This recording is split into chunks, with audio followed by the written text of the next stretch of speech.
Glória a Deus que o Vini me deixou com 2 minutos a mais. Amém. Glória a Deus, igreja. Como vocês já viram, nosso tema vai ser hoje Jesus, a voz que te faz avançar. Jesus, a voz que faz avançar. E se eu fosse dar um subtítulo para minha mensagem, seria Silenciando as Outras Vozes. E eu quero passar aqui sobre Jesus, a voz que faz avançar. E existem 4 vozes que vão ecoar na sua vida. Então, se você está anotando, se prepara porque você vai anotar essas 4 vozes. Eu vou pontuar um pouco sobre cada uma delas. E você tem que focar na voz que te faz avançar. Amém? Vamos lá. Existem 4 vozes que vão ecoar na sua vida. A primeira delas, ou não em ordem, mas uma dessas vozes são a voz das pessoas. E essa voz ela tem que ser discernida, porque ela pode ser boa ou ruim. Depende de para quem você está dando ouvido, quem está te aconselhando, quem está opinando na sua vida. Essas pessoas são ungidas, essas pessoas são de Deus. Então, se você quer dar ouvidos para as pessoas, você deve dar ouvido para aquelas pessoas que se parecem com Jesus, para aquelas pessoas que são ungidas, para aquelas pessoas que são autoridade na sua vida, que estão orando, jejuando por você, que estão gastando tempo por você. Não dê ouvidos para alguém que não faz nada pela sua vida. Essa pessoa pode até ser experiente, ela pode estar orando por você, ela pode estar fazendo alguma coisa, mas não é que você não deve dar ouvidos, mas dê mais consideração pelas pessoas que estão pagando o preço de uma indisposição pela sua vida. Amém? A primeira voz é a voz das pessoas. A segunda voz é a sua própria voz. E essa aqui é uma das vozes mais perigosas. A palavra diz que o coração do homem é enganoso. Mas também no livro de Gálatas, em 5:24, vai dizer: os que pertencem a Cristo Jesus crucificaram a carne com as suas paixões e os seus desejos. Se vivemos pelo Espírito, andemos também pelo Espírito. Então, se você quer correr o risco de ouvir a sua própria voz, você deve garantir que você está vivendo pelo Espírito e andando pelo Espírito. Mas ao mesmo tempo, você deve vigiar, porque a Bíblia diz que o coração do homem é enganoso. E nesse mesmo capítulo de Gálatas vai dizer: pois a carne deseja tudo que é contrário ao Espírito, e o Espírito é contrário ao que é da carne. Então, dessas 2 vozes, vamos lá, tem a voz das pessoas, a sua própria voz. Pode ser que sim, você está se dando um bom conselho, mas toma cuidado, porque a palavra é clara: tudo que há em você de carne é contra o que tem em você do Espírito. E você tem que tomar cuidado, porque o seu coração pode estar desejando coisas que aparentemente parecem boas, mas é enganoso.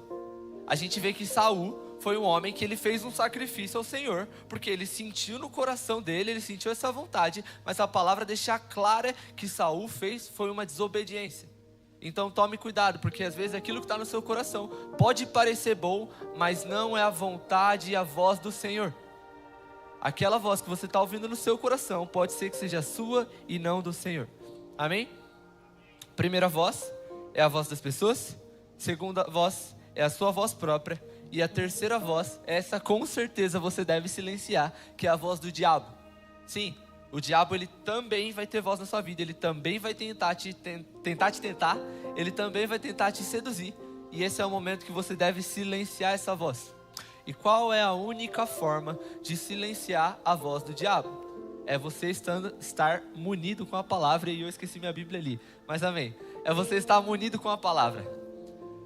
Quando a gente vê para o cenário, para a vida de Jesus, a gente vê que em Mateus 4 ali, e disse-lhes: se tu és filho de Deus, lança-te daqui abaixo, porque está escrito que os seus anjos dará ordens a teu respeito, e tomar-te-ão pelas mãos, para que nunca tropeces com o teu pé em pedra alguma.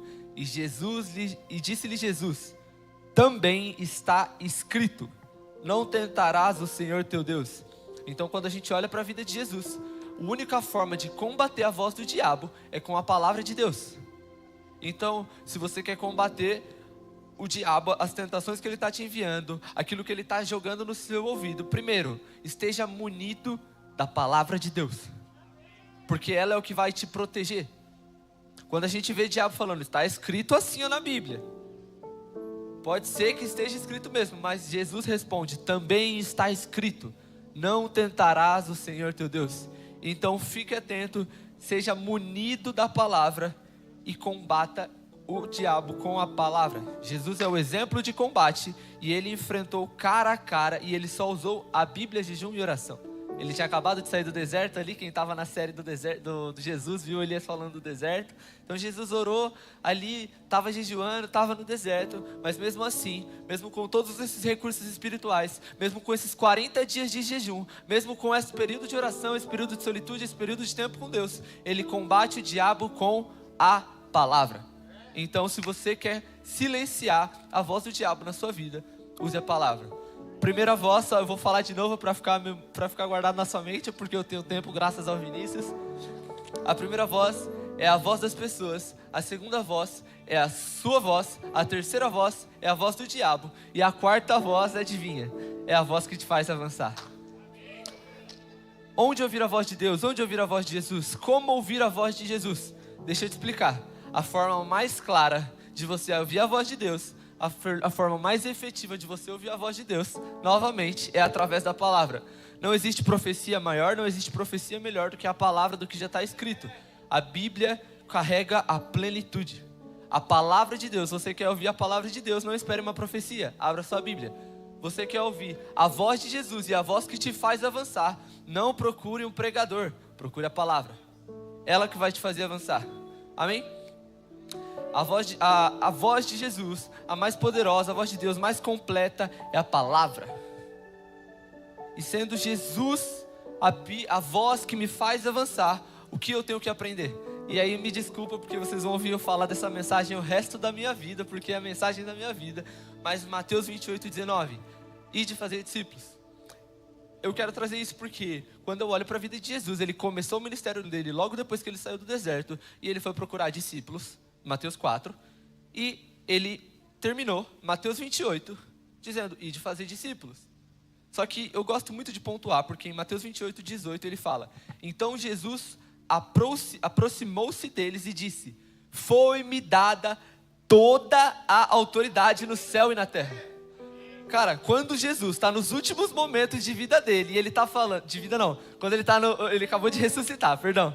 Ele está nos últimos momentos dele aqui na terra, e ele está dizendo assim, toda autoridade me foi dada. Então, minimamente, a gente espera que ele vai falar alguma coisa importante. Antes dele anunciar, ele está dando uma carteirada aqui, ó. Toda autoridade está comigo. E eu dou uma ordem, portanto, ide e façam discípulos de todas as nações, batizando-os em nome do Pai, do Filho e do Espírito Santo, ensinando-os a obedecer tudo que eu lhes ordenei, e eu estarei sempre com vocês até o fim dos tempos. Atos 1:8 vai dizer, mas receberão poder quando o Espírito Santo descer sobre vocês, e serão minha testemunha em Jerusalém, em toda a Judeia e Samaria, e até os confins da terra. Tendo dito isso, foi elevado às alturas, enquanto eles olhavam, em uma nuvem, o encobriu a vista deles. Pensa comigo, os últimos momentos mais importantes de Jesus, ele pode falar qualquer coisa que ele tem para falar, ele pode dar qualquer recado, ele pode dar qualquer anúncio, e o que ele decide falar é, espera, vocês vão ser revestidos de poder, e depois vocês vão ser minha testemunha. Amém? Então, o que eu entendo é que ele começou seu ministério fazendo discípulos, ele terminou seu ministério mandando você fazer discípulos, ele subiu ao céu te pedindo para ser testemunha. Para mim, o que eu entendo, olhando para a vida de Jesus, é que isso é avançar no reino. E fazer discípulos não é apenas ensinar, mas é ensinar tudo o que Jesus ensinou. E é ir até a morte e dizer, Talita, cumi. É ir até, vem, anda na água. Vem, alimenta essa multidão.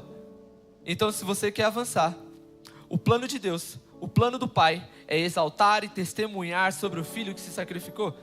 A voz que te chama para avançar vai te pedir coisa louca. Vai te pedir para chamar a menina, vai te pedir para andar na água, vai te pedir para ressuscitar o morto, vai te pedir para orar pelo enfermo, vai te pedir para botar a mão lá, ungir e ter fé que eles vão ser curados.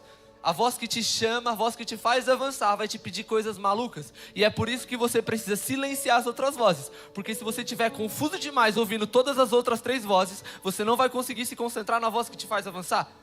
Então é importante que você silencie as outras vozes, ouça a voz do bom pastor. A palavra diz em João 10:27, as minhas ovelhas ouvem a minha voz, eu as conheço e elas me seguem. Então, Vá, faça discípulos. Você quer ver essa igreja cheia? Prega o evangelho, viva o evangelho, seja como Cristo, até que todos à sua volta sejam atraídos. Se as pessoas à sua volta não forem atraídas, tem alguma coisa de errado. Deus abençoe.